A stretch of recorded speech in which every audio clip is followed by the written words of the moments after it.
Hello student, मैं दीक्षा। स्वागत है आपका आपके अपने यूट्यूब चैनल में, जिसमें हम पढ़ रहे हैं अप्रैल 2023 के करेंट अफेयर को। इस करेंट अफेयर श्रृंखला के अंतर्गत अभी तक हमने 4 मेजर टॉपिक को कंप्लीट किया।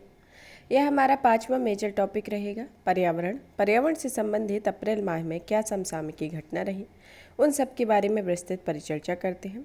और आप इसके जो शॉर्ट नोट्स आप अपना प्रिपेयर करेंगे या फिर जहाँ पर आपका स्टैटिक पोर्शन एनवायरनमेंट से रिलेटेड होगा, वहाँ पर कुछ को से रिलेटेड जो मुद्दे रहेंगे उनको मेंशन कर सकते हैं। जैसे क्योटो प्रोटोकॉल या मॉन्ट्रियल प्रोटोकॉल या फिर ग्लोबल वार्मिंग से रिलेटेड कोई भी नया मुद्दा आया हुआ है या फिर नई करंट अफेयर से रिलेटेड कोई इशू है, तो उसमें आप अपने नोट्स में मेंशन कर सकते हैं, जिससे आपको पढ़ने में और रिवीजन करने में आसानी रहेगी और पूरा बार बार नहीं पढ़ना होगा। चलिए तो स्टार्ट करते हैं। इस जो मेजर टॉपिक है उसके अंतर्गत उसका जो सब टॉपिक आता है, पहला आता है प्रोजेक्ट टाइगर के बारे में। प्रोजेक्ट टाइगर क्या है?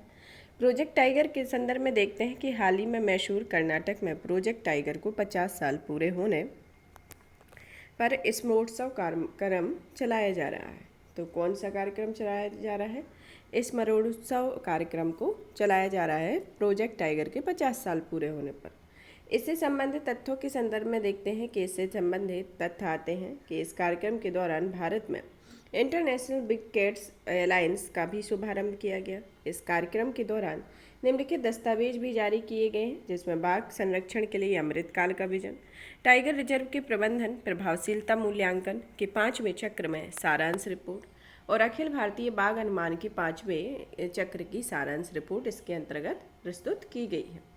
फिर आता है इसके अंतर्गत जो प्रबंधन प्रभावशीलता मूल्यांकन या इसमें जो प्रोजेक्ट टाइगर है इसके अंतर्गत देखते हैं कि किस तरीके की संभावनाएं दिखाई गई हैं, क्या विजन है, इन सब के बारे में देखते हैं कि संरक्षित क्षेत्रों में प्रबंधन संबंधी MEE में संरक्षित क्षेत्रों में प्रबंधन संबंधी प्रभावशीलता का मूल्यांकन करने वाला एक वैश्विक फ्रेमवर्क है। इसके मूल्यांकन में 6 मुख्य श्रेणियां होती हैं, जिसमें संदर्भ, नियोजन, आउटपुट, इनपुट, प्रक्रिया और परिणाम के आधार पर किया जाता है। इसके संदर्भ में 6 प्रमुख श्रेणियां हैं। चलिए तो देखते हैं। सबसे पहले MEE होता क्या है, जिसमें संरक्षित क्षेत्रों के प्रबंधन और प्रभावशीलता के मूल्यांकन का एक वैश्विक फ्रेमवर्क है। MEE की रूपरेखा के बारे में देखते हैं और इसके विभिन्न बिंदुओं पर नज़र डालते हैं। MEE या प्रबंधन प्रभावशीलता मूल्यांकन की रूपरेखा या टाइगर रिजर्व असेसमेंट 2018 के संदर्भ में यह चौथे चक्र में औसत MEE स्कोर 70% था और जो 5वें चक्र में बढ़कर 77.92% हो गया था और यह 8% समग्र वृद्धि दर्शाता है। मूल्यांकन किए गए 51 टाइगर रिजर्व में से पेरियार टाइगर रिजर्व का MEE स्कोर 94.38% था, जिससे यह सूची में शीर्ष पर रहा। सतपुड़ा टाइगर रिजर्व और बांदीपुर टाइगर रिजर्व दूसरे स्थान पर और नागरहोल टाइगर रिजर्व तीसरे स्थान पर रहे और कोई भी टाइगर रिजर्व खराब श्रेणी में नहीं है। इसके अंतर्गत MEE या प्रबंधन प्रभावशीलता मूल्यांकन रूपरेखा जो 2022 की रिपोर्ट दी गई है। अब पढ़ते हैं इंटरनेशनल बिग कैट्स अलायंस के बारे में, जो इस कार्यक्रम के द्वारा भारत ने इसका शुभारंभ किया हुआ है। तो इस कार्यक्रम के बारे में पढ़ते हैं। इसकी उत्पत्ति सबसे पहली बार भारत में 2019 में शिकार और अवैध वन्यजीव व्यापार के खिलाफ अंतर्राष्ट्रीय समूह के रूप में प्रस्तावित किया गया था। इसका उद्देश्य IBCA में 7 बड़े बिडाल पंछियों जैसे बिग कैट्स यथा बाघ, शेर, तेंदुआ, हेम तेंदुआ, चीता, जगुआर, प्यूमा के संरक्षण के लिए लॉन्च किया गया है।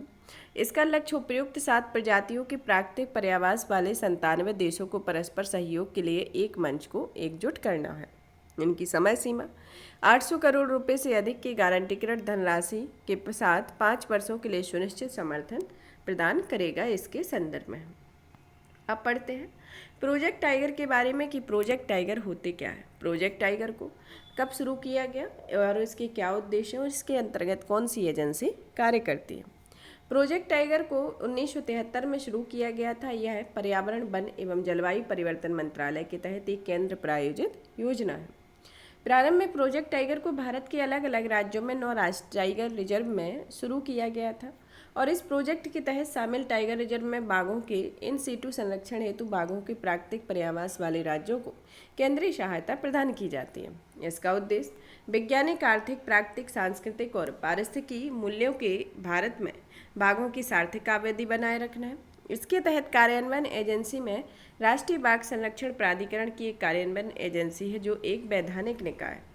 इसका कार्य व्यापक और पर्यवेक्षण करना है, समन्वय भूमिका निभाना और राज्य सरकारों द्वारा की गई बाघ संरक्षण योजना को मंजूरी देना है। इसके अंतर्गत ही कार्यान्वयन एजेंसी है। वित्त पोषण व्यवस्था के अंतर्गत देखते हैं कि केंद्र सरकार राज्यों को सभी अनियमित मदों और नियमित मदों पर व्यय करने के लिए 60% और 50% की वित्तीय सहायता प्रदान करता है। पूर्वोत्तर और हिमालयी राज्यों को दोनों प्रकार की मदों के लिए 90% केंद्रीय सहायता प्रदान की जाती है। प्रोजेक्ट टाइगर के अंतर्गत कुछ पहले स्टार्ट की गई हैं और कुछ अलग अलग गतिविधियां हैं। जैसे पहली आती है नई टाइगर रिजर्व की स्थापना एवं विकास का करना। वर्तमान में भारत में 53 टाइगर रिजर्व हैं जो भारत के कुल भू क्षेत्र का 2.3% हिस्से में फैले हुए हैं। टाइगर रिजर्व के लिए कोर बफर रणनीति के बारे में कि टाइगर रिजर्व के कोर क्षेत्रों में सभी प्रकार की मानवीय गतिविधियों को प्रतिबंधित रखा गया है और टाइगर रिजर्व से संबंधित बफर और सीमांत क्षेत्रों में लैंडस्केप अप्रोच के साथ मानव वन्यजीव के बीच सह अस्तित्व की कार्य योजना को अपनाया जाता है। एनटीसीए ने टाइगर रिजर्व के कोर क्षेत्र में किसी भी प्रकार के नए निर्माण पर रोक लगा दी है। एनटीसीए बाघों के आकलन के लिए M stripes monitoring system for tigers intensive protection and ecological status application का उपयोग करता है। इसके तहत जीपीएस का उपयोग करके बाघों के फोटो को जियो टैग किया जाता है। टाइगर रिजर्व की निष्पक्ष निगरानी और मूल्यांकन के लिए प्रबंधन प्रभावशीलता मूल्यांकन फ्रेमवर्क तैयार किया गया है और कई टाइगर रिजर्व में अवैध शिकार को रोकने वाले कार्यों को पूरा करने के लिए विशेष बाघ संरक्षण बल तैनात किए गए। इसमें तकनीकी प्रगति के संदर्भ में देखते हैं कि ई वर्ल्ड परियोजना के तहत पर्यवेक्षण और निगरानी के लिए मानव रहित हवाई वाहन का उपयोग किया जाता है। इसके संदर्भ में अखिल भारतीय बाघ अनुमान के 5वें चक्र की रिपोर्ट के मुख्य बिंदुओं पर नज़र डालते हैं तो इसमें 2006 में यह 1411 रही और इस 2010 में 1706, 2014 में 2226 और 2018 में 967 और जो प्रेजेंट में 2022 में 3167 बाघों की संख्या आकलित की गई है। 2018 की तुलना में 2022 की तुलना में बाघों में 200 की वृद्धि हुई है और मध्य भारतीय उच्च भूमि या पूर्वी घाट में बाघों की अधिकतम संख्या दर्ज की गई है। पश्चिमी घाट के नीलगिरी क्लस्टर नागरहोल में बिलीगिरीरंगा हिल्स में दुनिया की सर्वाधिक बाघ आबादी पाई जाती है।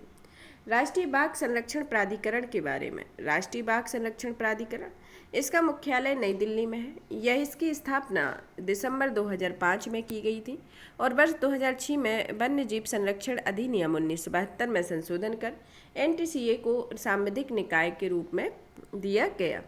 यह पर्यावरण, वन और जलवायु परिवर्तन मंत्रालय के अंतर्गत आता है। इसका उद्देश्य प्रोजेक्ट टाइगर को सांविधिक प्राधिकार या मान्यता प्रदान करना है। हमारे संघीय ढांचे के भीतर राज्यों के साथ समझौता ज्ञापन के लिए आधार प्रदान करके टाइगर रिजर्व के प्रबंधन में केंद्र और राज्य की जवाबदेही को बढ़ावा देना, बाघ संरक्षण की दिशा में संसदीय निरीक्षण सुनिश्चित करना और टाइगर रिजर्व के आसपास रहने वाले स्थानीय लोगों की आजीविका से जुड़े समाधानों का समाधान करना है। अन्य टाइगर रिजर्व के बारे में यह टाइगर रिजर्व के संचालन की वार्षिक योजना बनाता है। इसके द्वारा अखिल भारतीय बाघ आकलन किया जाता है। इसे 2019 में कैमरा ट्रैप आधारित सबसे बड़ा वन्य जीव सर्वेक्षण अभियान संचालित किया गया था जो कि एक गिनीज बुक ऑफ रिकॉर्ड में दर्ज किया गया था। अब आता है कि भारत में बाघों की आबादी बढ़ने के पीछे उत्तरदायी कारक क्या है कि भारत में जो बाघों की आबादी बढ़ रही है उसके संदर्भ में क्या क्या कारण है कि क्या इनके साथ किस तरीके के बदलाव देखे गए हैं जिससे बाघों की संख्या में बढ़ोतरी हुई। जैसे पहला आता है कि संरक्षण के प्रयास के संदर्भ में कि प्रोजेक्ट टाइगर वन्य जीव संरक्षण अधिनियम 1972 एवं सरकार द्वारा शुरू की गई अन्य संरक्षण पहलों की वजह से बाघों की संख्या बढ़ाने में मदद मिली है। अवैध शिकार पर नियंत्रण के संदर्भ में कि वन विभाग बाघों के संरक्षण हेतु अत्यधिक सतर्कता से कार्य कर रहा है। मानव वन्य जीव संघर्ष में कमी के संदर्भ में कि कई गांवों को कोर क्षेत्रों के बाहर पुनः बसाने के लिए बाघों के लिए अधिक सुरक्षित स्थान उपलब्ध हुए हैं। पर्यावास को पुनरुद्धार के संदर्भ में किसरस्का टाइगर रिजर्व में जहां एक भी बाघ शेष नहीं बचा था और बाघों के पर्यावास का पुनरुद्धार करने और उन्हें फिर से बचाने के प्रयास किए जा रहे हैं।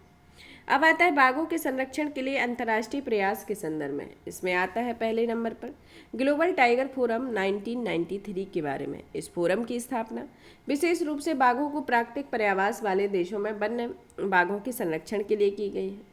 ग्लोबल टाइगर इनिशिएटिव 2008 में यह बाघों के संरक्षण के लिए सरकारों, अंतर्राष्ट्रीय संगठनों, नागरिक समाज और निजी क्षेत्र का एक वैश्विक गठबंधन है। सेंट पीटर्सबर्ग घोषणा पत्र 2010 के बारे में। इसके तहत 2002 में बाघों की संख्या को दुगना करने का लक्ष्य निर्धारित किया गया था और भारत ने इस लक्ष्य को हासिल कर लिया है। अंतर्राष्ट्रीय बाघ दिवस के संदर्भ में कि अंतर्राष्ट्रीय बाघ दिवस में बाघ संरक्षण के लिए प्रति जागरूकता बढ़ाने के लिए 19 जुलाई को अंतर्राष्ट्रीय बाघ दिवस मनाया जाता है। कंजर्वेशन एसोड या टाइगर स्टेट्स फ्रेमवर्क 2023 के बारे में इससे पता लगाने के लिए अपनाया गया और क्या संरक्षित क्षेत्रों की प्रबंधन नीतियों में बाघों का सफल संरक्षण हो रहा है। द्विपक्षीय समझौता या समझौता ज्ञापन के संदर्भ में कि इसके तहत बाघों के प्राकृतिक पर्यावास वाले देश जैसे भारत, नेपाल, भूटान, बांग्लादेश, चीन, म्यांमार आदि वापस में सहयोग कर रहे हैं, इसके संदर्भ में है। अब पढ़ते हैं कि भारत में बाघ संरक्षण की स्थिति के बारे में, जो भारतीय बंगाल और रॉयल बंगाल टाइगर के बारे में इनकी बाघ संरक्षण की स्थिति को देखते हैं कि यह IUCN की किस सूची में आते हैं और साइट्स की किस सूची में आते हैं। यह IUCN की इंडेंजर्ड स्पीसीज में आते हैं और यह साइट्स की परिशिष्ट फर्स्ट के अंतर्गत आते हैं और वन्यजीव संरक्षण अधिनियम के अनुसूची 1 और अनुसूची 4 के अंतर्गत इनको शामिल किया गया। यह भारत की प्रमुख प्रजाति है, जिसमें भारत को राष्ट्रीय पशु भी इसे घोषित किया गया। इसकी पर्यावास के संदर्भ में देखते हैं कि बाघों की सर्वाधिक आबादी भारत में पाई जाती है, साथ ही इसमें कुछ आबादी बांग्लादेश, नेपाल, भूटान, चीन और म्यांमार में भी पाई जाती है। बाघों की 75% से अधिक वैश्विक आबादी भारत में पाई जाती है। भारत में बाघों की आबादी के वितरण के संदर्भ में देखते हैं कि इनके प्राकृतिक पर्यावास में हिमालयी क्षेत्र, मैंग्रोव दलदल, लंबी घास वाले मैदान, शुष्क और आर्द्र पर्णपाती वनों के साथ सदाबहार एवं शोला वन शामिल होते हैं। बाघ संरक्षण की इम्पोर्टेंस के संदर्भ में समझते हैं कि यह पारिस्थितिकी दृष्टिकोण से महत्व के संदर्भ में देखते हैं कि यह अम्ब्रेला प्रजाति और कीस्टोन प्रजाति दोनों होती है। यह कीस्टोन प्रजाति के संदर्भ में देखें कि कीस्टोन प्रजाति अपने पर्यावास के संपूर्ण पारिस्थितिक तंत्र को व्यापक पैमाने पर प्रभावित करती है। कीस्टोन प्रजाति की अनुपस्थिति में एक पारिस्थितिक तंत्र और या तो पूरी तरह से बदल जाता है या फिर वह नष्ट हो जाता है। इसी तरीके से अम्ब्रेला प्रजाति के बारे में देखते हैं कि अम्ब्रेला प्रजाति और कीस्टोन प्रजाति को आमतौर पर एक ही माना जाता है।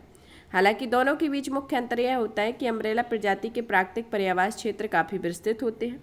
अम्ब्रेला प्रजाति में मुख्यतः दूर दूर तक प्रवास करने वाले प्राणी शामिल होते हैं, जो अपने प्रवास के दौरान आसपास के लैंडस्केप को प्रभावित करते चलते हैं और इस प्रकार अम्ब्रेला प्रजाति का प्रभाव कई पर्यावास पर पड़ता है। अब आता है इसके आर्थिक संरक्षण में महत्व के संदर्भ में कि आर्थिक संदर्भ में देखते हैं कि यह बाघ पारिस्थितिक तंत्र के साथ साथ संबंधित उद्योग जैसे पर्यटन को भी लाभ पहुंचाते हैं। सांस्कृतिक और आध्यात्मिक के संदर्भ में देखते हैं कि ये आत्मबल, क्षमता और सुंदरता के प्रतीक होते हैं और इनकी विशेषताओं के संदर्भ में देखते हैं कि यह एकांत प्रिय होते हैं और ये अपने क्षेत्र में रहने वाला प्राणी होता है। एक वयस्क नर बाघ के क्षेत्र में 2 से 7 वागिनों के क्षेत्र में शामिल हो सकते हैं और प्रत्येक बाघ की धारियां मानव उंगलियों के निशान की तरह अलग अलग होती हैं। यह इनकी स्पेशलिटी है। अब देखते हैं बाघ संरक्षण में चुनौतियों के संदर्भ में कि पर्यावास और बाघों को आहार बनने वाली प्रजातियों की संख्या में गिरावट देखी गई। बाघों में प्राकृतिक पर्यावास वाले राज्यों के लगभग 4 लाख वर्ग किलोमीटर वन क्षेत्रों में केवल 1/3 ही बेहतर स्थिति में है। मानव वन्यजीव संघर्ष के बारे में ये घटनाएं मुख्यतः सड़क, राजमार्ग जैसी अवसंरचनाओं और खनन संबंधी गतिविधियों के परिणाम होते हैं। फंड के संदर्भ में देखें कि राज्य बाघ संरक्षणों के कार्य हेतु आवश्यक फंड के लिए केंद्र सरकार पर निर्भर होती है। साथ ही आवंटित की गई धनराशि भी आवश्यकता से कम होती है और कई बार धनराशि पर समय पर ही नहीं मिलती है। शिकार अवैध या अवैध शिकार के संदर्भ में किया है। अग्रलिखित कारणों में इनका शिकार किया जाता है, जैसे स्टेट्स सिंबल, सजावटी सामान जैसे दीवार और फर्श को कवर करने, स्मृति चिन्ह और कलाकृतियों के रूप में, पारंपरिक एशियाई दवाओं में इस्तेमाल के लिए आदि। इसके कारण इसका अवैध शिकार होता है। फिर निगरानी के संदर्भ में कि कुछ टाइगर रिजर्व जैसे मुकंदरा, रणथंभौर, नागरहोल आदि राज्यों की सीमाओं पर स्थित है और इनसे बाघों की निगरानी करना एक कठिन कार्य हो जाता है, क्योंकि बाघ एक राज्य से दूसरे राज्य में विचरण करते रहते हैं। फिर आता है जलवायु परिवर्तन के संदर्भ में क्या चुनौतियां हैं। जलवायु परिवर्तन में तापमान में परिवर्तन में हिमालयी राज्यों में बाघों के पर्यावास में बदलाव आ रहा है। जलवायु परिवर्तन काफ़ी तीव्र गति से हो रहा है और इसलिए वनाग्नि की घटनाएं उन पारिस्थितिकी तंत्रों में भी घटित हो रही हैं जहां आमतौर पर वनाग्नि की घटनाएं नहीं देखी जाती हैं। और अन्य चुनौतियों के संदर्भ में देखते हैं कि कम से कम 20% टाइगर रिजर्व को लेंटाना कैमरा जैसी आक्रामक प्रजातियों को भी खतरा है और यह लगभग 20% टाइगर रिजर्व को अपने क्षेत्रों में स्थित मंदिरों में आने वाले तीर्थयात्रियों के असाधारणीय दबाव का सामना करना पड़ रहा है। इसको निष्कर्ष के तौर पर देखते हैं कि लोग जैव विविधता के मुद्दे को लेकर अधिक जागरूक हो गए हैं, पर उन्हें इसकी हानि को रोकने के लिए कई उपाय भी किए गए। प्रोजेक्ट टाइगर ने लोगों के रोजगार के अवसर भी पैदा किए हैं। प्रोजेक्ट टाइगर के शुरू होने से जैव विविधता में गिरावट में थोड़ी कमी आई है। साथ ही प्रोजेक्ट टाइगर ने न केवल बाघों का संरक्षण किया है बल्कि जैव विविधता के कई अन्य पहलुओं का भी संरक्षण किया है। तो यह बाघ संरक्षण से रिलेटेड है, इसमें चुनौतियाँ, विशेषताएं, इनकी इम्पोर्टेंस के बारे में और क्या इसके लिए अंतर्राष्ट्रीय स्तर पर और राष्ट्रीय स्तर पर प्रयास किए जा रहे हैं, इन संदर्भ में सभी के बारे में पढ़ा। अब आज का हमारा नेक्स्ट टॉपिक आता है प्रोजेक्ट एलिफेंट के बारे में। प्रोजेक्ट एलिफेंट हाल ही में भारत के राष्ट्रपति ने असम के कांजीरंगा राष्ट्रीय उद्यान और टाइगर रिजर्व में गज उत्सव में भाग लिया है। यह उत्सव प्रोजेक्ट एलिफेंट के 30 वर्ष पूरे होने के अवसर पर मनाया गया। इससे संदर्भ में तथ्यों को देखते हैं कि गज उत्सव का उद्देश्य हाथियों के संरक्षण के बारे में जागरूकता बढ़ाना और उनके गलियारों तथा पर्यावास का संरक्षण करना और मानव हाथी संघर्ष को कम करना है। इससे संबंधित गज उत्सव से संबंधित इसके उद्देश्य हैं। हाथी परियोजना के बारे में कि हाथी परियोजना होता क्या है। इस प्रोजेक्ट के बारे में पढ़ते हैं कि इसे पर्यावरण, वन और जलवायु परिवर्तन मंत्रालय ने 1992 में एक केंद्र प्रायोजित योजना के रूप में आरंभ किया था। इसकी सहायता और कवरेज के रूप में देखते हैं कि यह देश में हाथियों के पर्यावास वाले प्रमुख राज्यों को वित्तीय और तकनीकी सहायता प्रदान की जा रही है और वर्तमान में यह परियोजना 22 राज्यों या केंद्र शासित प्रदेशों में कार्यान्वित की जा रही है। इस परियोजना के तहत प्रमुख गतिविधियों के संदर्भ में देखें कि यह वन्य हाथियों की सार्थक आबादी को और उनके प्राकृतिक पर्यावास में संरक्षण करना, उन्हें सुरक्षा देना होता है। हाथियों के प्राकृतिक पर्यावास या पारंपरिक गलियारों या प्रवास मार्गों के संरक्षण, रक्षा और पुनर्बहाल करना और इसके लिए पारिस्थितिकी पुनरुद्धार, आवश्यकता अनुसार नए भू क्षेत्रों का अधिग्रहण करने जैसे उपाय करना इसके अंतर्गत शामिल होता है। गश्ती दलों की तैनाती, खुफिया जानकारी एकत्रित करने जैसे उपयुक्त उपायों के द्वारा हाथियों को अवैध शिकार और उनके अन्य खतरों से बचाने का प्रयास करना चाहिए और हाथी और उनके प्राकृतिक विचरण क्षेत्रों की रक्षा और उनका संरक्षण करने के लिए अंतर्राज्यीय, क्षेत्रीय और राष्ट्रीय स्तर पर एक समन्वय सुनिश्चित करना। संचालन समिति के संदर्भ में देखते हैं कि इसमें सरकारी प्रतिनिधियों के साथ साथ गैर सरकारी वन्यजीव विशेषज्ञों और वैज्ञानिकों को शामिल किया जाता है और यह केंद्र की परियोजना से संबंधित मुद्दों पर सलाह देती है। फिर आता है हाथी रिजर्व के बारे में कि हाथी रिजर्व किस तरीके से संरक्षित किए जाते हैं। हाथी रिजर्व और हाथियों और उनकी आवाजाही के लिए जरूरी बड़े भूदृश्य परिदृश्य का सीमांकन करने के लिए सरकार ने हाथी रिजर्व को प्रशासनिक श्रेणी के रूप में घोषित किया है। भारत में कुल 33 हाथी रिजर्व हैं जिनका कुल क्षेत्रफल 80,000 वर्ग किलोमीटर है। तमिलनाडु और असम में सबसे अधिक हाथी रिजर्व हैं और इसके बाद केरल और उड़ीसा का स्थान आता है। सबसे बड़ा हाथी रिजर्व कर्नाटक का मैसूर हाथी रिजर्व है। तो सबसे ज़्यादा हाथी रिजर्व कहाँ पर है? तमिलनाडु और असम में 5 है। फिर आता है केरल में 4 है, उड़ीसा में 3 है और सबसे बड़ा हाथी रिजर्व कर्नाटक के मैसूर हाथी रिजर्व है। अब आता है हाथी परियोजना की सफलता के बारे में। हाथी परियोजना को कुल वन्य एशियाई हाथियों की 60% से अधिक आबादी भारत में पाई जाती है। हाथी गणना 2017 के अनुसार भारत में 29,964 हाथी हैं। कर्नाटक में हाथियों की संख्या सर्वाधिक है, इसके बाद असम और केरल का स्थान आता है और हाथियों की गणना को 5 वर्ष में एक बार किया जाता है। तो हाथियों की गणना कब की जाती है? 5 वर्ष में एक बार इनकी गणना की जाती है। अब आता है भारतीय हाथी के बारे में और उनके हाथियों के संरक्षण की स्थिति को देखते हैं।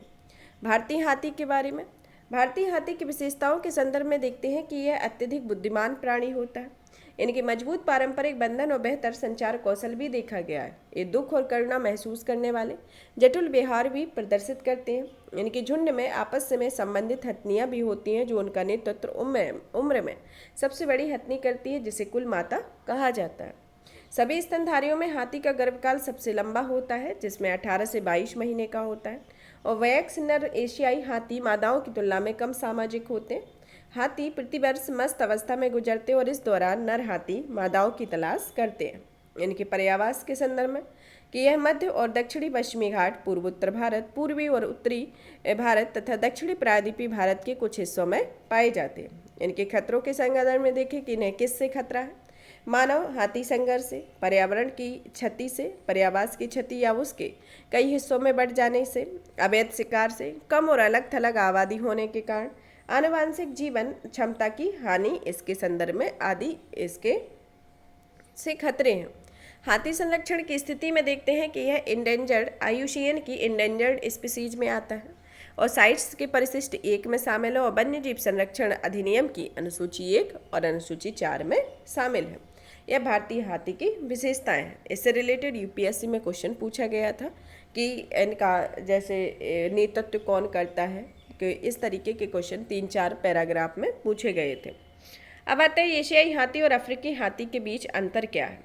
एशियाई हाथी के और अफ्रीकी हाथी में IUCN की स्थिति देखते हैं तो ये एशियाई हाथी इंडेंजर्ड स्पीसीज के अंतर्गत आता है और जो अफ्रीकी हाथी है वह सवाना हाथी इंडेंजर्ड में आता है और फॉरेस्ट एलिफेंट क्रिटिकली इंडेंजर्ड में आता है। इनके आकार को लेकर इनका जो एशियाई हाथी का आकार है वह 3000 से 6000 किलोग्राम के बीच होता है और अफ्रीकी हाथी का आकार 4000 से 8000 किलोग्राम के बीच होता है। एशियाई हाथी का कान जो होता है वह छोटे और गोल और कान होते हैं और जो अफ्रीकी हाथी उनके बड़े पंखे के आकार के बड़े कान होते हैं। इनकी त्वचा एशियाई हाथी की अफ्रीकी हाथी की तुलना में इनकी त्वचा चिकनी होती है और लेकिन जो एशियाई हाथी अफ्रीकी हाथी है उनकी त्वचा अधिक झुर्रीदार होती है। एशियाई हाथी का जो माथा होता है वह हल्का सा 2 हिस्सों में बटा हुआ अर्ध गोलाकार रूप में उभरा हुआ सिर होता है और इनका जो अफ्रीकी हाथी का जो गला होता है, माथा होता है, वह एकल अर्ध गोलाकार के रूप में उभरा हुआ सिर होता है।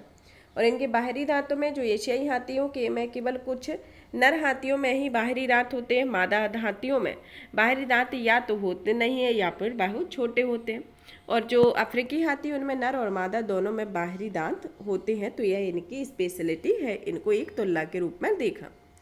अब पढ़ते हैं कि स्तन प्रजाति के रूप में हाथी की भूमिका के बारे में। भूदृश्य के एक निर्धारक कुछ निश्चित पादपों की प्रजातियों में अत्यधिक बढ़ोतरी को रोकते हैं।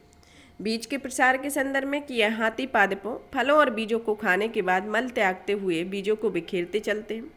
पोषण के संदर्भ में कि हाथी का गोबर पादपों और प्राणियों को पोषण प्रदान करता है। आर्थिक और सांस्कृतिक मूल्य के संदर्भ में देखते हैं कि यह पर्यटन, धार्मिक गतिविधियों आदि के लिए महत्वपूर्ण होता है। इसकी यह कीस्टोन प्रजाति के रूप में हाथी की भूमिका है। अब देखते हैं हाथियों के संरक्षण के समक्ष मौजूदा चुनौतियों के बारे में। चुनौतियां जैसे प्राकृतिक पर्यावास की हानि का होना, धन आवंटन अपर्याप्त आवंटन होना, लंबी दूरी के पर्यावास संबंधी प्रवृत्ति के कारण निगरानी रखने में कठिनाई होना तथा लंबी दूरी तक प्रवास करने संबंधी प्रवृत्ति के कारण निगरानी में कठिनाई होना और मानव और वन्य प्राणियों के बीच संघर्ष के बढ़ते मामले इसके हाथियों के संरक्षण के संदर्भ में प्रमुख है चुनौतियां हैं। अब देखते हैं कि संरक्षण संबंधी क्या उपाय किए गए राष्ट्रीय अंतर्राष्ट्रीय स्तर पर। राष्ट्रीय स्तर पर संरक्षण संबंधी उपाय में पहला आता है हाथी गलियारा भारतीय वन्यजीव ट्रस्ट के बारे में। यह है हाथी गलियारे के बारे में। हाथी गलियारा भारतीय वन्यजीव ट्रस्ट ने हाथी के प्राकृतिक पर्यावास क्षेत्र वाले राज्यों के वन विभागों की सहायता से हाथी गलियारा तैयार किया है। तो हाथी गलियारा किसके द्वारा तैयार किया गया है?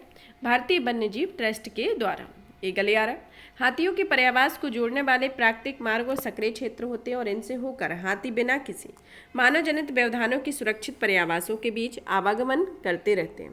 अब आता है राष्ट्रीय जागरूकता कार्यक्रम के संदर्भ में। गज हाथी, इसे गैर सरकारी संगठन भारतीय वन्यजीव ट्रस्ट द्वारा शुरू किया गया था और हाथी मेरे साथी कार्यक्रम का उद्देश्य जंगली हाथियों में सिकुड़ते पर्यावास तथा हाथी गलियारों की सुरक्षा के महत्व में जागरूकता बढ़ाना है। एलिफेंट टास्क फोर्स 2010 के बारे में। एलिफेंट टास्क फोर्स का गठन भारत में हाथी के संरक्षण की मौजूदा नीति की समीक्षा करने और भविष्य के लिए किए जाने वाले उपायों के लिए किया गया था। राष्ट्रीय धरोहर पशु जो 2010 में स्टार्ट किया गया था, इसके संदर्भ में कि देश के लोगों की सामाजिक धार्मिक जीवन शैली में हाथी की अनूठी भूमिका को देखते हुए इसे धरोहर पशु के रूप में घोषित किया गया। रिहैब पहल के बारे में। रिहैब या मधुमक्खियों का उपयोग करके हाथी मानव संघर्षों को कम करने संबंधी पहल को खादी और ग्रामोद्योग आयोग को ने यह शुरू किया। इससे संबंधित अन्य पहलों में देखते हैं कि मानव हाथी संघर्ष को कम करने के लिए निम्नलिखित प्रयास किए जा रहे हैं, जैसे सख्त और लचीले अवरोधक का निर्माण किया जा रहा है, एंटी डिप्रेशन स्क्वाड का गठन किया जा रहा है, हाथी पर्यावास के लिए आसपास के लोगों के लिए वैकल्पिक आजीविका के अवसर प्रदान किए जा रहे हैं और हाथियों के कारण मानव जीवन और आजीविका में होने वाले नुकसान की क्षतिपूर्ति भी की जा रही है। अब आते हैं वैश्विक स्तर पर इसके संदर्भ में क्या प्रयास किए जा रहे हैं। वैश्विक स्तर पर हाथियों की अवैध हत्या की निगरानी या माइक कार्यक्रम शुरू किया गया। इसे 2003 में दक्षिण एशिया में शुरू किया गया था और इसे साइट्स के पक्षकारों के सम्मेलन के दौरान पेश किया गया एक संकल्प के द्वारा शुरू किया गया था। इस कार्यक्रम के तहत हाथी के प्राकृतिक पर्यावास वाले देशों को उचित प्रबंधन करने, क्रियान्वयन संबंधी निर्णय लेने और संस्थागत क्षमता का निर्माण करने के लिए आवश्यक जानकारी प्रदान की जाती है। वर्तमान में एशिया में माइक कार्यक्रम के तहत 13 देशों के में 28 साइट्स शामिल हैं। भारत में माइक कार्यक्रम में 10 साइट्स शामिल हैं। जो 2017 में आयुषियन ने निम्नलिखित 2 उपक्षेत्रों माइक एशिया कार्यक्रम को लागू करने के लिए साइट्स को आमंत्रित किया था, जिसमें दक्षिण एशिया में नई दिल्ली में आयुषियन इंडिया कंट्री ऑफिस के माध्यम से और दक्षिण पूर्व एशिया में बैंकॉक में आयुषियन एशिया क्षेत्रीय कार्यालय के माध्यम से है। इंटरनेशनल एलिफेंट फाउंडेशन के बारे में। यह दुनिया भर में हाथियों के संरक्षण के लिए समर्पित व्यक्तियों और संस्थानों का एक गैर लाभकारी निगम है। हाथी के संदर्भ में कि हाथी 8 मंत्री स्तरीय बैठक सम्मेलन 2011 के बारे में। इसे भारत द्वारा आयोजित किया गया था। इसमें Botswana, Congo, Indonesia, Kenya, Sri Lanka, Tanzania और थाईलैंड ने भाग लिया हुआ था। इसमें 8 मंत्री स्तरीय बैठक सम्मेलन हुआ था, जिसमें 8 देश शामिल हुए थे। ये माइक साइट्स इन इंडिया के बारे में दिखाया गया है कि यह कहाँ कहाँ पर है, कि जैसे ये शिवालिक में उत्तराखंड में स्थित है, ईस्टर्न डोर वेस्ट बंगाल में, चिरांग रिपू असम में और डांग पटकई यह असम में है, देओमाली यह अरुणाचल प्रदेश में, गारो हिल्स मेघालय में और मयूरभंज उड़ीसा में, नीलगिरी तमिलनाडु में, मैसूर कर्नाटक में और वायनाड केरला में यह इसके माइक जो है माइक साइट्स इन इंडिया स्थित हैं। इसको निष्कर्ष के तौर पे देखते हैं कि सरकार और सभी हितधारकों के लगातार प्रयासों ने भारत में हाथियों की आबादी बढ़ाने में महत्वपूर्ण भूमिका निभाई है। राष्ट्रीय बाघ प्राधिकरण की तर्ज पर हाथियों के लिए एक समर्पित प्राधिकरण गठित करने की आवश्यकता है, ताकि हाथियों के संरक्षण से संबंधित प्रयासों को अधिक प्रभावी बनाया जा सके। इसके संदर्भ में अब पढ़ते हैं चक्रीय अर्थव्यवस्था के बारे में या सर्कुलर इकोनॉमी के बारे में। 30 मार्च 2023 को पहली बार अंतर्राष्ट्रीय शून्य अपशिष्ट दिवस मनाया गया। इसका उद्देश्य सभी को अपशिष्ट में कमी लाने और उसका समाधान करने हेतु प्रोत्साहित करने तथा चक्रीय अर्थव्यवस्था की ओर बढ़ने के लिए सामाजिक बदलाव को बढ़ावा देना है। इससे संबंधित तथ्यों में देखते हैं कि शून्य अपशिष्ट प्रणाली के तहत एक बंद और चक्रीय प्रणाली में उत्पादों की जिम्मेदार तरीके से उत्पादन, उपभोग और निपटान पर बल दिया जाता है। इसका मतलब यह है कि उत्पादों के अनुपयोगी हो जाने पर उनमें प्रयुक्त संसाधनों का यथासंभव पुनः उपयोग या पुनः प्राप्ति की जाती है। इस प्रकार यह वायु, भूमि या जल प्रदूषण को कम करने का प्रयास भी करता है। संयुक्त राष्ट्र महासभा ने 30 मार्च 2022 को IDAZW घोषित करने के लिए एक संकल्प को अपनाया था। इस संकल्प के अनुसार प्रतिवर्ष 30 मार्च को अंतर्राष्ट्रीय शून्य अपशिष्ट दिवस मनाया जाएगा। इस आयोजन संयुक्त राष्ट्र पर्यावरण कार्यक्रम और संयुक्त राष्ट्र मानव आवास कार्यक्रम को संयुक्त रूप से संचालित किया जाएगा। इसके संदर्भ में अंतर्राष्ट्रीय शून्य अपशिष्ट दिवस की जो थीम रहेगी वह थीम थी अपशिष्ट में कमी करने और उसके प्रबंधन के लिए संधारणीय तथा पर्यावरण की दृष्टि से अनुकूल पद्धतियों को प्राप्त करना है। इस अवसर पर प्रधानमंत्री की आर्थिक सलाहकार परिषद में India tryst with the circular economy शीर्षक से एक वर्किंग पेपर जारी किया हुआ। अब पढ़ते हैं चक्रीय अर्थव्यवस्था के बारे में कि चक्रीय अर्थव्यवस्था होती क्या है। यह अर्थव्यवस्था या उत्पादन किसानों तथा संसाधनों को पुनः उपयोग या पुनर्चक्रण पर आधारित एक आर्थिक प्रणाली होती है। यह वास्तव में चक्रीय अर्थव्यवस्था का मुख्य लक्षण संसाधनों को चक्रीयता को सुनिश्चित करना होता है। इसके तहत किसी उत्पाद के उपयोग योग्य अवधि के बाद भी उसमें प्रयुक्त सामग्रियों अर्थव्यवस्थाओं में बनाए रखना है और जहाँ तक संभव हो उसका पुनरुपयोग करना है।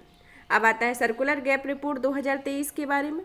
सर्कुलर गैप रिपोर्ट वैश्विक अर्थव्यवस्था का केवल 7.2% हिस्सा ही चक्रीय, इसमें गिरावट की प्रवृत्ति को देखा जाता है।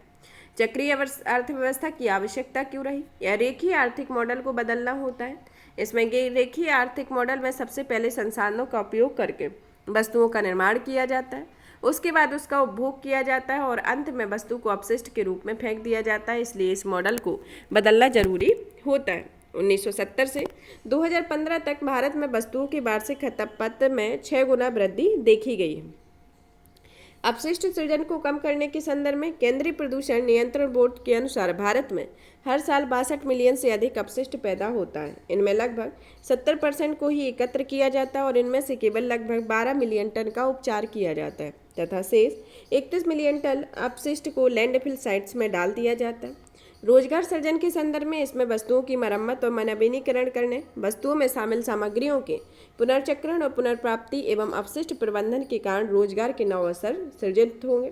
वैश्विक प्रतिबद्धता के संदर्भ में इसे सतत विकास लक्ष्यों के 11 में अर्थात शहरों और मानव बस्तियों को समावेशी, सुरक्षित, लचीला और संधारणीय बनाने और सतत विकास लक्ष्य के 12वें लक्ष्य में संधारणीय उपयोग और उत्पादन पैटर्न को सुनिश्चित करने संबंधी लक्ष्य को प्राप्त करने में मदद मिलेगी। भारत में ग्लासगो में आयोजित COP26 के दौरान वैश्विक समुदाय के समक्ष 2070 तक निवल शून्य उत्सर्जन वाला देश बनने की प्रतिबद्धता जाहिर की गई है।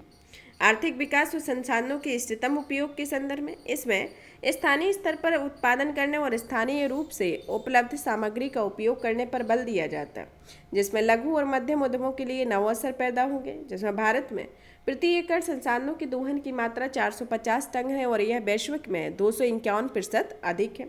और भारत में चक्रीय अर्थव्यवस्था को अपनाते हुए 2030 तक 218 बिलियन अमेरिकी डॉलर और 2050 में 624 बिलियन अमेरिकी डॉलर का वार्षिक मूल्य सृजित हो सकता है। आत्मनिर्भरता के संदर्भ में इसमें आयातिक संसाधनों पर निर्भरता को कम करने में भारत की संसाधन सुरक्षा और लचीलेपन में सुधार हो सकता है। साथ ही वैश्विक स्तर पर मूल्य में उतार चढ़ाव होने और आपूर्ति श्रृंखला में व्यवधान होने की स्थितियों में बेहतर तरीके से निपटा जा सकता है। जलवायु परिवर्तन और पर्यावरण संरक्षण के बारे में किया है, भारत ग्रीन हाउस गैसों का तीसरा सबसे बड़ा उत्सर्जन करता है देश है और कुल वैश्विक उत्सर्जन में इसका योगदान 9.2% है। चक्रीय अर्थव्यवस्था में भूमि क्षरण, वायु, जल और ध्वनि प्रदूषण, जहरीले पदार्थों में पर्यावास में प्रवेश और ग्रीन हाउस गैस उत्सर्जन में कमी आएगी। यह इसके संदर्भ में है कि इससे जलवायु परिवर्तन और पर्यावरण संरक्षण भी किया जा सकता है। अब पढ़ते हैं कि चक्रीय अर्थव्यवस्था के संदर्भ में इसके क्या लाभ हैं। जैसे किस किस क्षेत्र में क्या लाभ है कि कच्चे माल को बढ़ावा देने मिलता है, नवाचार को बढ़ावा मिलता है, टिकाऊ वस्तुओं का उत्पादन और निर्माण होता है, दक्षता में वृद्धि होती है और CO2 के उत्सर्जन में कमी आती है। इसके संदर्भ में जैसे रेल पटरियों के संदर्भ में, उप उत्पाद के संदर्भ में होता है, स्टील बीम के संदर्भ में, जल में, कार के दरवाजे बनाने में, मशीन टूल्स में, इंजन में, विंड टरबाइन में, इलेक्ट्रिक मोटर में, ऑफिस फर्नीचर में, पुल बनाने में, भवन निर्माण में, पैकेजिंग में, कार में, अपशिष्ट में, विद्युत, कच्चा माल, अधिक वजन के उपकरण इत्यादि के संदर्भ में यह सर्कुलर अर्थव्यवस्था के लाभ हो सकते हैं। मैक्सिमम स्थानों पर इसके लाभ देखे जा रहे हैं। चक्रीय अर्थव्यवस्था के संभावित जो प्रयास किए जा रहे हैं या फिर किए जाएंगे, जिसमें 2030 और 2050 तक का लक्ष्य रखा गया है, जिसमें वर्तमान परिदृश्य के अकॉर्डिंग और चक्रीय परिदृश्य के अकॉर्डिंग इसमें दिखाया गया है। अब आता है कि इसके संदर्भ में क्या इसके तहत चक्रीय अर्थव्यवस्था के लिए क्या क्या कदम उठाए गए हैं। जैसे विनियामकीय उपाय क्या किए गए हैं। विनियामकीय उपाय के अंतर्गत जैसे विनियामकीय उपाय के अंतर्गत राष्ट्रीय संसाधन दक्षता नीति 2019 में संधारणीय उत्पादन और उपभोग प्रवृत्ति को बढ़ावा देना तथा विस्तारित निर्माता उत्तरदायित्व जैसे बैटरी अपशिष्ट, प्लास्टिक और ई अपशिष्ट प्रबंधन नियम 2022 में इसे शामिल किया गया है, 2022 में इसे शामिल किया गया। जागरूकता अभियान के अंतर्गत इसमें स्वच्छ भारत मिशन और हरित विकास भारत की नीतिगत पहलों की आधारशिला रही है। वित्तीय प्रोत्साहन के अंतर्गत इसमें पुनर्चक्रण से संबंधित उद्योगों को कर संबंधी लाभ, सब्सिडी और कम ब्याज दर पर ऋण प्रदान करना।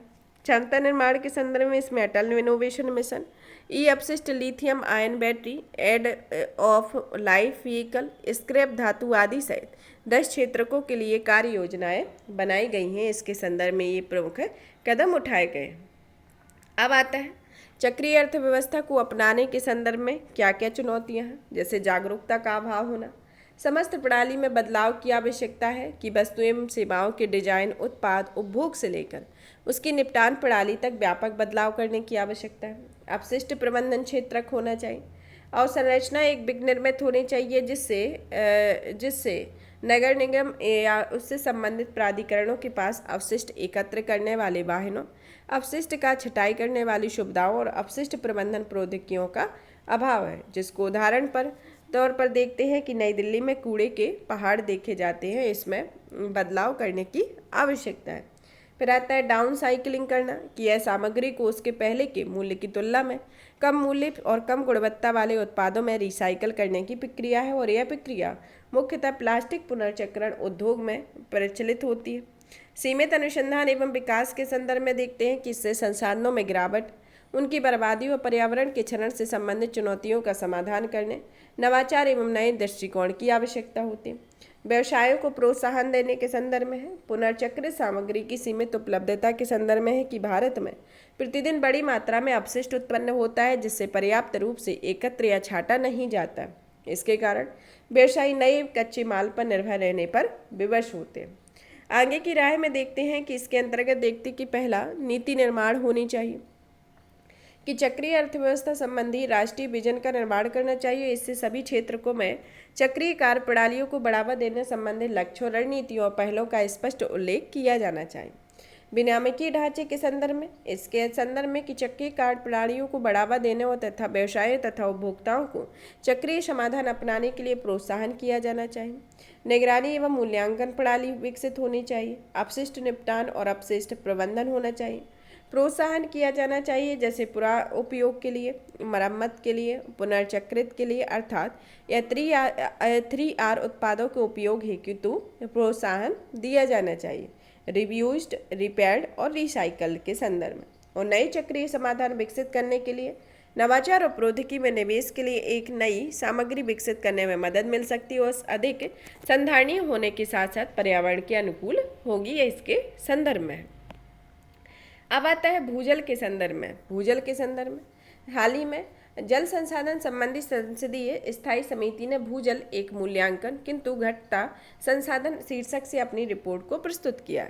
रिपोर्ट के मुख्य बिंदुओं के पर नजर डालते हैं कि समिति ने यह बताया है कि भूजल का उपयोग कम करने की दिशा में हुई प्रगति अपर्याप्त है। 2020 के आकलन के अनुसार भारत में वार्षिक दोहन से किए जाने योग्य कुल भूजल संसाधन 398 बिलियन क्यूबिक मीटर है, जिसमें 245 BCM का सभी प्रकार के उपयोगों के लिए दोहन किया जा रहा था और जो दोहन कुल भूजल संसाधन का लगभग 61.6% था। सिंचाई की जरूरतों को पूरा करने के लिए भूजल के अत्यधिक दोहन की प्रथा मुख्य रूप से उत्तरी राज्यों, विशेषकर पंजाब और हरियाणा, राजस्थान में प्रचलित है। समिति ने पाया है कि भूजल के क्षेत्रीय वितरण में भिन्नता को देखा जा रहा है।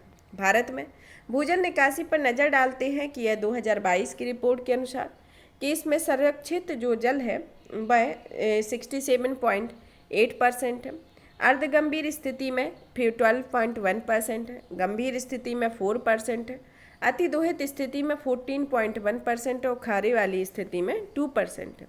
सर्वाधिक अति दोहन प्रतिशत वाले राज्यों के संदर्भ में देखते हैं कि दिल्ली में 44%, हरियाणा में 61.5%, पंजाब में 73.37%, राजस्थान में 72.5%, तमिलनाडु में 31% और कर्नाटक में 21% है। सुरक्षित में भूजल निकासी 70%, अर्धगंभीर में भूजल निकासी 70 to 90% के बीच होती है, गंभीर में भूजल निकासी 90 to 100 के बीच % के बीच होती है। अति दोहित में यह वार्षिक पुनः पूर्ति योग्य भूजल के पुनर्भरण से अधिक भूजल निकासी होती है। खारे जल के संदर्भ में इसमें जलभृतों में भूजल के अधिकांश हिस्सा खारा और लवणीय होता है।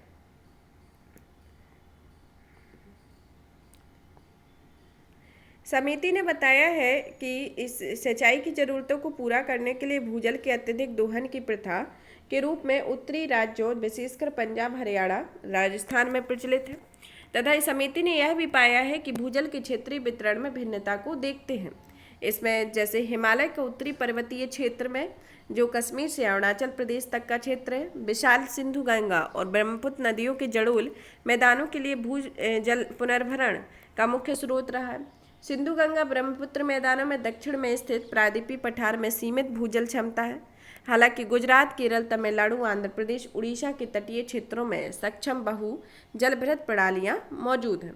भारत में भूजल से संबंधित मुद्दों के बारे में देखते हैं कि भूजल पर निर्भरता 60% से अधिक सिंचित कृषि भूमि, 85% पेयजल आपूर्ति भूजल पर निर्भर है। नगरपालिका द्वारा अनियमित व अपर्याप्त जल आपूर्ति के कारण शहरी निवासी मुख्यतः भूजल पर अधिक निर्भर हो रहे हैं। अनियंत्रित निकासी के संदर्भ में इसमें भूजल को साझा संसाधन माना जाता है। ऐतिहासिक रूप से भी भूजल निकासी पर बहुत कम नियंत्रण लगाया जाता है और भारत में प्रतिवर्ष अनुमानित 230 क्यूबिक किलोमीटर भूजल का उपयोग किया जाता है और यह कुल वैश्विक भूजल उपयोग में 1/4 से भी अधिक होता है। भूजल के बारे में कम जानकारी के संदर्भ में इसमें भूजल के उचित इस्तेमाल के लिए महंगी और अत्याधुनिक तकनीक की आवश्यकता होती है। ऐसी तकनीकों का संचालन और उन्हें सही अवस्था में बनाए रखना भी स्वयं मुश्किल होता है। इसके लिए डेटा जुटाने और उनके विश्लेषण एवं प्रबंधन से अधिक अनुभव की भी आवश्यकता होती है, जो काफ़ी हद तक अनुपलब्ध होते हैं। संस्थागत अकुशलता के संदर्भ में इसमें भारत में भूजल के प्रबंधन करने के लिए उत्तरदायी अलग अलग संगठनों में जवाबदेही और जिम्मेदारी का अभाव होता है। जल संसाधन पर स्थायी समिति इस बात को रेखांकित किया है कि भूजल के प्रबंधन के लिए उत्तरदायी अलग अलग संस्थानों के बीच समन्वय की कमी होती है। भूजल संदूषण के मामले में भूजल में घरेलू सीवेज सहित मानव जनित गतिविधियों से उत्पन्न बैक्टीरिया, फॉस्फेट और भारी धातुओं जैसे प्रदूषक तत्वों की उपस्थिति को भूजल संदूषण कहा जाता है। भारत में प्राकृतिक रूप से ही भूजल के आर्सेनिक, फ्लोराइड, नाइट्रेट, आयरन की उच्च सांद्रता पाई जाती है। भूजल स्तर में कमी से इन प्रदूषक तत्वों की सांद्रता बढ़ने की आशंका बनी रहती है। वित्त की कमी के संदर्भ में कि जल संसाधन की स्थायी समिति इस बात को भी रेखांकित किया गया है कि राष्ट्रीय जल मिशन के क्रियान्वयन में धन और स्वायत्तता की कमी की बाधा पैदा कर रही है। राष्ट्रीय जल मिशन राष्ट्रीय जलवायु परिवर्तन कार्य योजना के तहत कार्यान्वित किए जा रहे मिशनों में से एक है। राजनीतिक इच्छा शक्ति के अभाव के संदर्भ में इसमें भारत के 19 राज्यों ने 970 मॉडल बिल के आधार पर भूजल प्रबंधन संबंधी कानून बनाए हैं। हालांकि दिशा निर्देश के अभाव में इसके कार्यान्वयन में बाधा उत्पन्न होती है। समिति ने इस मुद्दे को हल करने के लिए जल संसाधन विभाग द्वारा तत्काल कार्यवाही की सिफारिश भी की है। इसके संदर्भ में अब आता है भूजल के संदर्भ में कि भूमि की सतह के नीचे संतृप्त मंडलों में मौजूद जल को भूजल कहा जाता है। भूजल किसे कहा जाता है?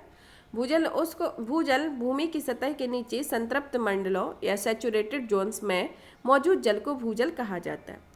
संतृप्त मंडल की ऊपरी सतह को भूजल कहते हैं और भूमि की सतह से भूजल का जल स्तर 1 फुट नीचे और सैकड़ों फुट नीचे भी हो सकता है। असंतृप्त क्षेत्र में जल स्तर, संतृप्त क्षेत्र में भूजल और सतही जल इनको दिखाया गया है और यह खंडित चट्टान है जिसमें इसकी अवस्थिति को इस तरीके से दिखाया गया। अब आता है भूजल प्रबंधन के द्वारा शुरू की गई पहलों के बारे में। राष्ट्रीय जलभृत मानचित्रण और प्रबंधन इसका उद्देश्य भूगर्भीय, भूभौतिकीय, जल भूवैज्ञानिक, जल विज्ञान एवं जल गुणवत्ता संबंधी अध्ययनों से जुड़े बहुविषयक दृष्टिकोण के माध्यम से जलभृतों का मानचित्रण एवं प्रबंधन करना होता है। अटल भूजल योजना के बारे में, यह योजना एक केंद्रीय क्षेत्र की योजना है। इसमें जल संकट वाले पहचाने गए क्षेत्रों में संधारणीय भूजल प्रबंधन के लिए सामुदायिक भागीदारी और मांग पक्ष आधारित उपायों पर ध्यान केंद्रित किया जाता है। जल शक्ति अभियान के अंतर्गत इसे पहली बार 2019 में शुरू किया गया था। इसका उद्देश्य कृत्रिम पुनर्भरण संरचनाओं, वाटरशेड प्रबंधन, गहन वनीकरण एवं लोगों के बीच जागरूकता का प्रसार आदि के माध्यम से मानसूनी वर्षा जल का प्रभावी ढंग से संचयन करना है। भूजल पुनर्भरण के संदर्भ में भूजल पुनर्भरण महात्मा गांधी राष्ट्रीय ग्रामीण रोजगार गारंटी योजना और प्रधानमंत्री कृषि सिंचाई योजना जैसी योजनाएं भूजल के कृत्रिम पुनर्भरण के लिए परियोजनाओं का क्रियान्वयन करती हैं।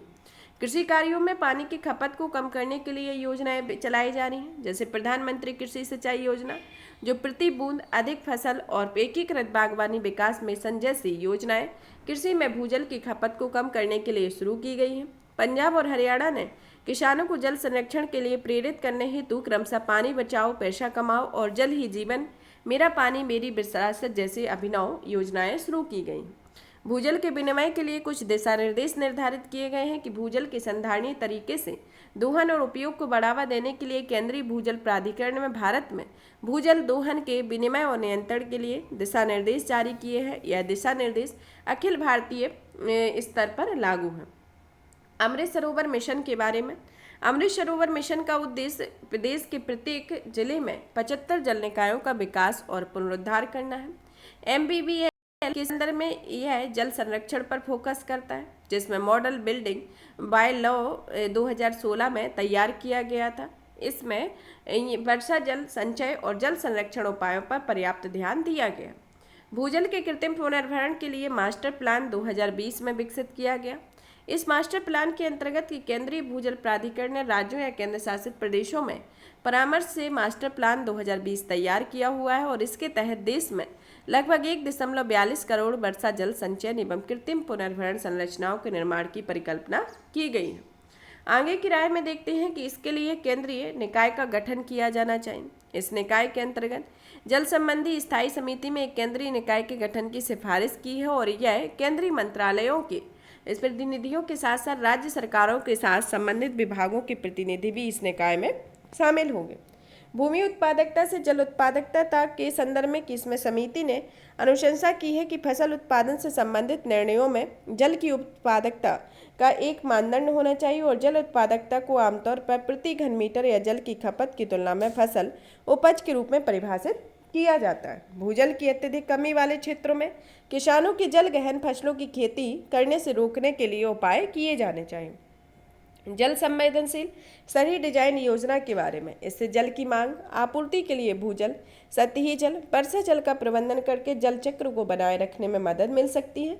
इसके अलावा भूजल संबंधी चुनौतियों को दूर करने में हरे वृक्ष, पार्क, उद्यान, खेत के मैदान, खेल के मैदान और वन और नीले के अंतर्गत आता है समुद्र, नदियाँ, झील, आर्द्रभूमि जल निकाय स्थानों की संभावित भूमिका को तलाशना चाहिए। साक्ष्य आधारित नीति निर्माण होना चाहिए कि रियल टाइम डेटा की उपलब्धता सरकार और उपयोगकर्ता समुदायों दोनों को स्थानीय आवश्यकताओं के अनुरूप उपयुक्त रणनीति और एवं उपायों के निर्माण में मदद मिलेगी। सामुदायिक भागीदारी को प्रोत्साहित करने के संदर्भ में इसमें भूजल संसाधनों के संरक्षण, संवर्धन और प्रबंधन के सरकारी प्रयासों को सफल बनाने के लिए उपयोगकर्ता समूहों और समुदायों के बीच घनिष्ठ सहयोग महत्वपूर्ण होते हैं। अब पढ़ते हैं इस पर्यावरण से संबंधित सुर्खियों के बारे में। पहली सुर्खियाँ आती है कि राज्य ऊर्जा दक्षता सूचकांक 2021-22 के बारे में। विद्युत मंत्रालय द्वारा राज्य ऊर्जा दक्षता सूचकांक जारी किया गया।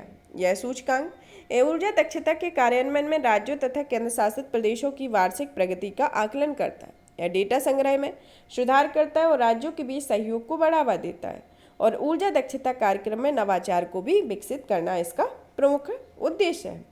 इस सूचकांक के अंतर्गत राज्यों की प्रगति के आकलन के लिए 7 क्षेत्रकों में 50 संकेतकों का उपयोग किया गया। इसके अंतर्गत जो 7 क्षेत्रक हैं जिसमें आते हैं भवन, उद्योग, नगर पालिका, परिवहन, कृषि, वितरण कंपनियां जैसी क्रॉस सेक्टरल पहले इसके अंतर्गत आती। इस सूचकांक में ऊर्जा दक्षता ब्यूरो के द्वारा विकसित किया गया है। इसका विकास alliance for an energy efficient economy के सहयोग से किया गया। यह उद्योग के नेतृत्व वाला और सदस्यता आधारित एक गैर लाभकारी संगठन है और यह भारत में ऊर्जा दक्षता बाजारों में संचालन और नीतियों के निर्माण में भूमिका निभाता है। अब पढ़ते हैं कि ऊर्जा दक्षता ब्यूरो के बारे में। ऊर्जा दक्षता ब्यूरो का उत्पत्ति ऊर्जा संरक्षण अधिनियम 2001 के तहत स्थापित एक सांविधिक निकाय है। यह इसका मुख्यालय नई दिल्ली में है। यह इसका मंत्रालय विद्युत मंत्रालय और यह भारतीय अर्थव्यवस्था की ऊर्जा तीव्रता को कम करना इसका उद्देश्य है। इसके प्रमुख कार्यों के संद या पहलों के बारे में देखते हैं कि यह ऊर्जा दक्षता और संरक्षण में जागरूकता पैदा करना और संबंधित जानकारी का प्रसार करना है। ऊर्जा दक्षता परियोजनाओं के अभिनव वित्त पोषण को बढ़ावा देना है और ऊर्जा संरक्षण भवन संहिता विशेष प्रकार के नए वाणिज्यिक भवनों के ऊर्जा मानक निर्धारित करती है। National mission for enhanced energy efficiency के तहत परफॉर्म अचीव एंड ट्रेड योजना इस पर आधारित होती है इसके संदर्भ में। अब आता है सूचकांक के मुख्य बिंदु में देखते हैं कि इसमें केंद्र या राज्य शासित प्रदेशों में front runner, achiever, contender, experiments के रूप में वर्गीकृत किया गया है, जिसमें फ्रंट रनर श्रेणी में शामिल आंध्र प्रदेश, कर्नाटक, केरल, राजस्थान और तेलंगाना है। तेलंगाना और आंध्र प्रदेश ने पिछले सूचकांक के बाद सबसे अधिक सुधार इसमें प्रदर्शित किए गए। इसमें प्रमुख सिफारिशों के संदर्भ में देखते हैं कि इसमें राज्यों को ऊर्जा दक्षता कार्य योजनाओं के विकास और उनका कार्यान्वयन करना चाहिए। निधियां आवंटित करके ऊर्जा दक्षता को बढ़ावा देने के लिए वित्तीय सहायता उपलब्ध की जानी चाहिए। सभी सरकारी विभागों ऊर्जा दक्षता नोडल अधिकारी नियुक्त करके संस्थागत क्षमता को मजबूत किया जाना चाहिए। साथ ही जिला और मुख्यालयों में ऊर्जा दक्षता प्रकोष्ठ की स्थापना भी की जानी चाहिए। पारदर्शी ऑनलाइन पोर्टल के माध्यम से ऊर्जा डेटा की निगरानी और रिपोर्टिंग को मुख्य धारा में लाने की जरूरत है। अब आता है जल निकायों की पहली गणना के बारे में। जल शक्ति मंत्रालय ने जल निकायों की पहली गणना को अखिल भारतीय रिपोर्ट जारी की है। जल निकायों की गणना का उद्देश्य देश में सभी जल निकायों की एक राष्ट्रीय डेटाबेस तैयार करना है और यह डेटाबेस जल निकायों के आकार, उनकी स्थिति, अतिक्रमण की स्थिति, उपभोग, भंडारण क्षमता और जल भंडार के भरने की स्थिति आदि पर जानकारी एकत्रित करने के लिए निर्मित किया जाएगा। यह गणना केंद्र प्रायोजित योजना सिंचाई गणना के तहत छठी लघु सिंचाई गणना के साथ अभिभरण के रूप में शुरू की गई है। यह जल निकायों में सभी प्राकृतिक या मानव निर्मित निकाय शामिल होते हैं और इनका उपयोग सिंचाई या अन्य उद्देश्यों के लिए किया जाता है। ये विशेष रूप से चारों ओर से पक्की संरचना से या दीवारों से घिरी भी हो सकती है और नहीं भी हो सकती है। जल निकायों के मुख्य निष्कर्ष के रूप में देखते हैं कि यह 24 × 24.24 लाख जलाशयों की गणना की गई है, जिसमें 97.1% ग्रामीण क्षेत्रों में और 2.9% शहरी क्षेत्रों में है। सर्वाधिक जल निकायों वाले शीर्ष राज्य में देखते हैं पश्चिम बंगाल, उत्तर प्रदेश और आंध्र प्रदेश आते हैं, जिसमें पश्चिम बंगाल के परगना जो दक्षिण 24 परगना जिले में जल निकायों की संख्या सर्वाधिक है। सबसे कम जल निकाय या केंद्र शासित प्रदेश कौन से हैं? सिक्किम, चंडीगढ़, दिल्ली आते हैं और 78% जल निकाय जो मानव निर्मित है और तथा इसमें 22% जल निकाय प्राकृतिक अवस्था में है। इनका स्वामित्व यह 55.2% जल निकाय निजी व्यक्तियों और संस्थाओं के स्वामित्व में होती हैं, जबकि शेष सार्वजनिक स्वामित्व के अधीन आते हैं। और इसमें वाटर यूजर एसोसिएशन ने जल निकायों के अतिक्रमण को रोकने में मदद की है। अब आता है प्रयाग प्लेटफॉर्म के बारे में। प्रयाग प्लेटफॉर्म ये platform of real time analysis of Yamuna, Ganga and their trees के बारे में। ये गंगा, यमुना और इनकी सहायक नदियों के रियल टाइम विश्लेषण के लिए एक प्लेटफॉर्म है। इस प्लेटफॉर्म में प्रयाग परियोजनाओं की योजना, निर्माण और निगरानी, नदी जल की गुणवत्ता आदि के लिए रियल टाइम निगरानी केंद्र होता है। ये अलग अलग ऑनलाइन डैशबोर्ड जैसे तरल गंगा, गंगा तरंग पोर्टल, गंगा जिला प्रदर्शन निगरानी प्रणाली के आदि के माध्यम से परियोजना की निगरानी करेगा। इसे नमामि गंगे कार्यक्रम के अंतर्गत जल शक्ति मंत्रालय ने लॉन्च किया हुआ है। यह गंगा नदी के प्रदूषण के प्रभावी उन्मूलन, संरक्षण और कायाकल्प के उद्देश्यों को पूरा करने के लिए एक एकीकृत संरक्षण मिशन है। इस कार्यक्रम को 2014 में प्रारंभ किया गया था और इसे 2026 तक इसकी अवधि को बढ़ाया गया। एनजीपी के तहत कोई राज्य पर आवंटन नहीं किया गया है और एनजीपी के तहत केंद्रीय प्रदूषण नियंत्रण बोर्ड गंगा नदी के जल की गुणवत्ता के आकलन के लिए अध्ययन कर रहा है। एनजीपी के अंतर्गत हस्तक्षेप के संदर्भ में जिसमें अपशिष्ट जल उपचार, ठोस अपशिष्ट प्रबंधन, रिवर फ्रंट प्रबंधन, ई प्रवाह और जैव विविधता संरक्षण इत्यादि इसके अंतर्गत शामिल होते। अब आता है पारिस्थितिकी रूप से संवेदनशील क्षेत्र के बारे में। उच्चतम न्यायालय ने संरक्षित वनों के आसपास पारिस्थितिकी रूप से संवेदनशील क्षेत्रों में अपने पिछले आदेश में संशोधन किया है। उच्चतम न्यायालय ने जून 2022 में दिए अपने आदेश में संशोधन किया है। तब न्यायालय ने निर्देश किया है कि प्रत्येक संरक्षित वन, राष्ट्रीय उद्यान तथा वन्य जीव अभ्यारण्य के चारों ओर 1 किलोमीटर का ESG क्षेत्र होना चाहिए। अब यह अपने संशोधित आदेशों में शीर्ष न्यायालय ने कहा है कि ESG पूरे देश में एक समान नहीं होता और इसे संरक्षित क्षेत्र विशिष्ट होना चाहिए। इससे पहले केंद्र और कई राज्यों में न्यायालय ने जून 2022 के आदेश में संशोधन की मांग की थी, जिसमें उन्होंने तर्क दिया था कि इससे वनों की परिधि में स्थित गांव ESG के दायरे में आ रहे हैं। ESG के इम्पोर्टेंस के बारे में कि इको सेंसिटिव जोन का क्या महत्व है। यह संरक्षित क्षेत्रों के आसपास एक प्रकार का आघात सहनशील परिवेश या ढांचा निर्मित करता है। यह शहरीकरण और अन्य विकासात्मक गतिविधियों के प्रभाव को भी कम करता है। स्वस्थानीय या इन सीटू संरक्षण में मदद करता है। मानव वन्य जीव संघर्ष को भी कम करता है, इसके ये महत्व है। फिर आता है संशोधित आदेश में क्या मुख्य निष्कर्ष है कि इसमें जून 2022 में आदेश को निम्नलिखित पर लागू नहीं होता है। जैसे ESG जिनके लिए केंद्रीय पर्यावरण वन और जलवायु परिवर्तन मंत्रालय ने मसौदा या अंतिम अधिसूचना जारी कर दी है, वह साथ ही उन प्रभावी ESG पर भी लागू नहीं होता है जिनसे संबंधित प्रस्ताव मंत्रालय ने स्वीकार कर लिए हैं। यहाँ राष्ट्रीय उद्यान अभ्यारण्य अंतर्राज्यीय सीमाओं पर स्थित है और यह सीमाओं को साझा करते हैं। राष्ट्रीय उद्यानों और अभ्यारण्यों के भीतर या इनसे 1 किलोमीटर के दायरे में किसी भी तरह की खनन गतिविधियों की अनुमति नहीं दी जाएगी। ESG के भीतर की जाने वाली किसी भी प्रकार की विकासात्मक गतिविधियों के लिए पर्यावरण केंद्रीय पर्यावरण एवं वन और जलवायु परिवर्तन मंत्रालय ने 2011 के दिशा निर्देशों का पालन होगा और साथ ही यह इस मंत्रालय के द्वारा जारी 2022 के कार्यकाल ज्ञापन में निहित प्रावधानों का अनुपालन करना होगा।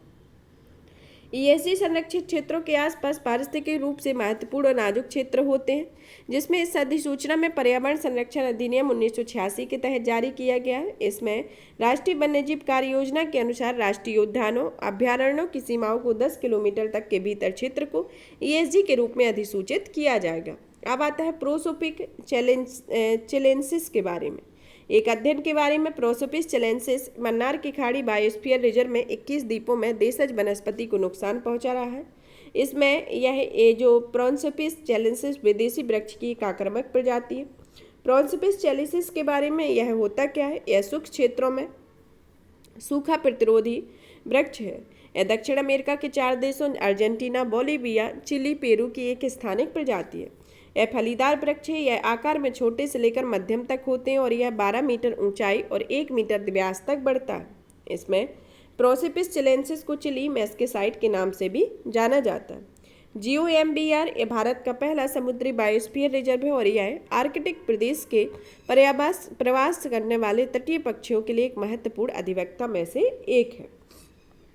अब आता है पर्यावरण सांख्यिकी 2023 के बारे में। हाल ही में सांख्यिकी और कार्यक्रम कार्यान्वयन मंत्रालय ने सांख्यिकी पर्यावरण सांख्यिकी 2023 का वॉल्यूम फर्स्ट जारी किया। इसके प्रमुख निष्कर्ष में भारत में मापी गई वार्षिक वर्षा की मात्रा 2021 की तुलना में 2022 में वृद्धि हुई है।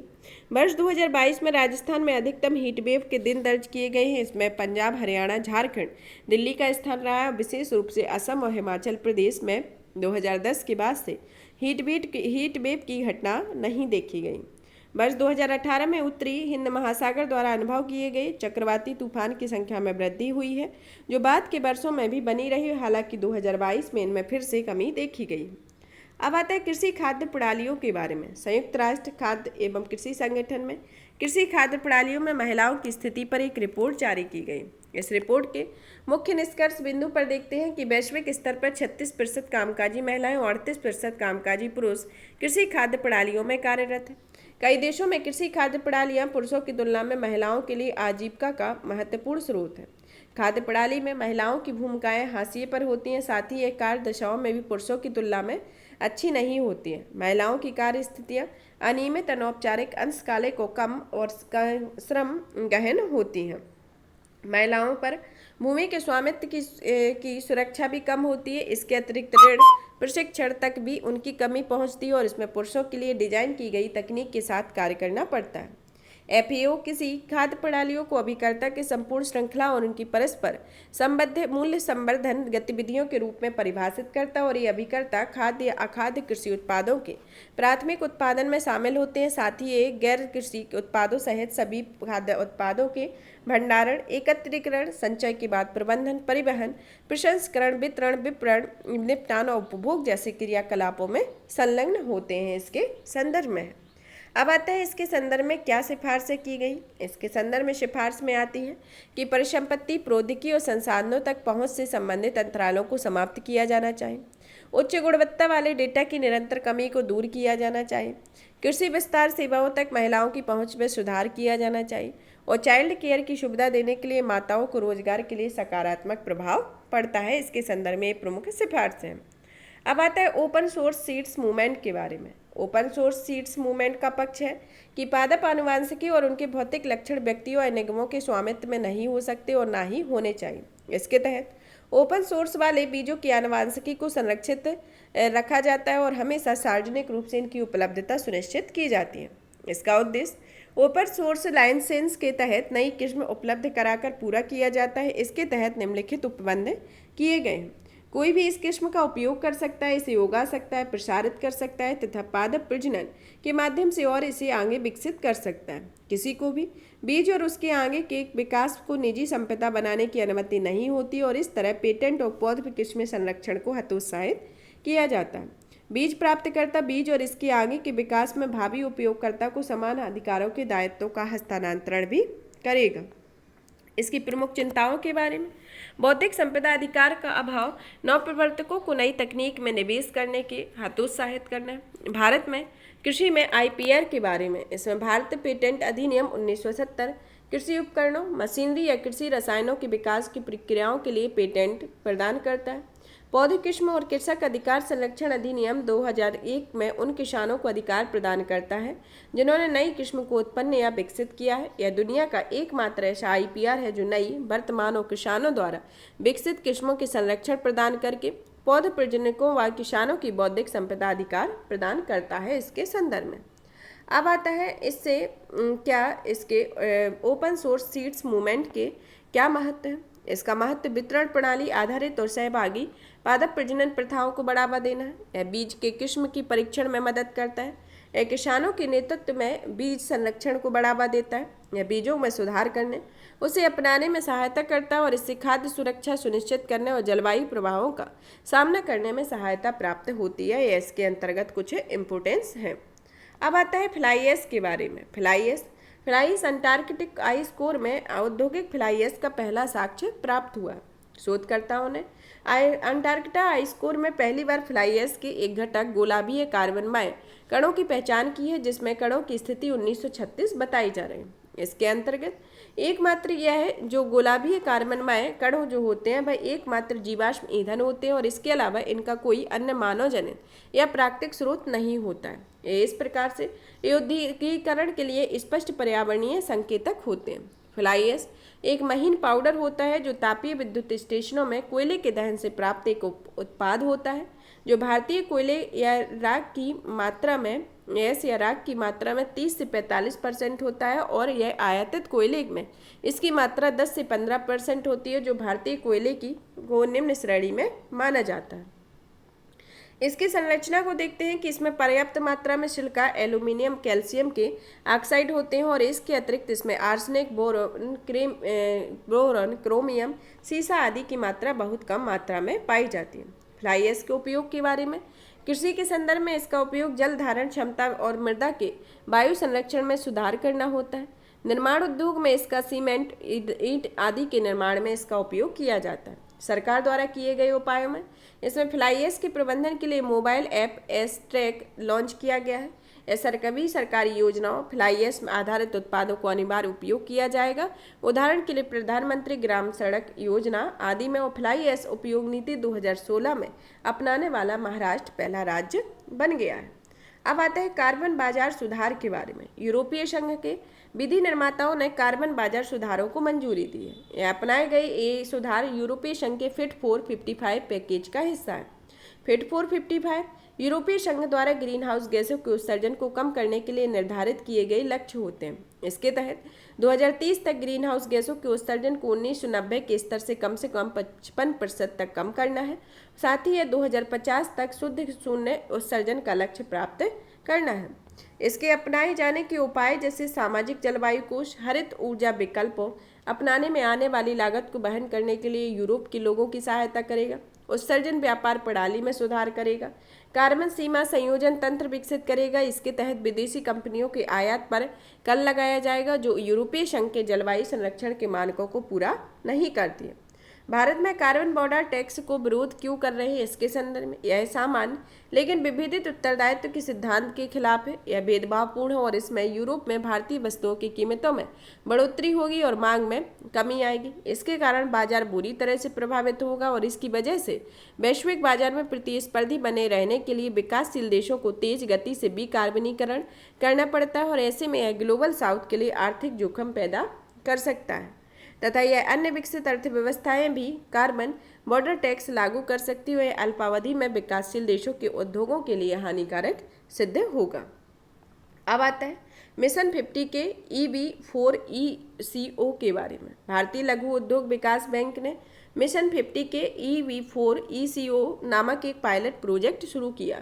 इस मिशन का उद्देश्य भारत में इलेक्ट्रिक वाहन इकोसिस्टम को मजबूत करना और इसके लिए सूक्ष्म लघु और मध्यम उद्यमों तथा गैर बैंकिंग वित्तीय कंपनियों क्रमशः प्रत्यक्ष या अप्रत्यक्ष ऋण के माध्यम से EV की खरीद का वित्त पोषण किया जाएगा। यह सीड भी विश्व बैंक के इवॉल्व कार्यक्रम के अग्रदूत के रूप में कार्य करेगा तथा यह एक वैधानिक सिड भी एक वैधानिक निकाय है जो 1990 में इसकी स्थापना की गई थी। यह MSME के क्षेत्र में संवर्धन वित्त पोषण और विकास के लिए प्रमुख वित्तीय संस्थान के रूप में स्थापित किया गया था जो वित्त मंत्रालय के अधीन कार्य करता है। अब आता है समुद्री सतह पर तापमान के बारे में। समुद्री सतह का तापमान अब तक रिकॉर्ड किए गए इतिहास में उच्चतम स्तर पर पहुंच गया। मैन विश्वविद्यालय में जलवायु परिवर्तन संस्थान द्वारा जारी आंकड़ों के अनुसार वैश्विक औसत में SST 21.1 डिग्री सेल्सियस पहुंच गया। हिंदुस्तान में 16 अप्रैल को यह तापमान 29 से 31 डिग्री सेल्सियस दर्ज किया गया था। यह सामान्य से 1 से 2 डिग्री सेल्सियस अधिक है। इसके परिणाम स्वरूप दक्षिणी अरब सागर और बंगाल की खाड़ी के ऊपर मजबूत समुद्री हीटवेव उत्पन्न हुई है। समुद्री सतह के तापमान के संदर्भ में इसके संदर्भ में भारत की सतह के नज़दीक जल का तापमान होना है। यह मुख्य रूप से अक्षांशों के साथ बदलता है और यह भूमध्य रेखा के निकट सबसे गर्म और ध्रुवों पर सबसे ठंडा होता है। यह वैश्विक जलवायु प्रणाली पर मूल जानकारी प्रदान करता है।